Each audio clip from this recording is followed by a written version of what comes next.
বাচ্চাদের গল্প। একটি ছোট্ট গ্রামের পাশে ছিল সবুজে ঘেরা একটি উঠান। উঠানের এক কোণে বাঁশের খাঁচা, আর সেই খাঁচাতেই থাকত একটি সাদা মুরগি আর একটি লালচে পালকের মুরগা।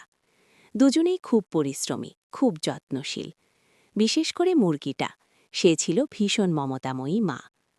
কিছুদিন আগে মুরগির ঘরে খুঁটে বেরিয়েছিল অনেকগুলো ছোট ছোট বাচ্চা। কেউ হলুদ, কেউ বাদামি, কেউ আবার সাদা কালো দাগওয়ালা। উঠান জুড়ে যখন তারা ছুটোছুটি করত, তখন মনে হতো যেন উঠানটা হাসছে। মা মুরগি সারাদিন বাচ্চাদের আগলে রাখত। রোদ উঠলে ডানার নিচে লুকিয়ে রাখত, বৃষ্টি এলে নিজের শরীর ভিজিয়ে বাচ্চাদের শুকনো রাখত। খাবার পেলে আগে ডাক দিত, কুট কুট কুট, তারপর নিজে খেত। মুরগা বাবাও কম ছিল না, সে পাহারা দিত। কাক, কুকুর বা অন্য কোনো বিপদ দেখলেই ডানা ঝাপটাত, ডাক দিত, সবাইকে সাবধান করত। দিনগুলো খুব সুন্দর কাটছিল। হঠাৎ অন্ধকার দিন।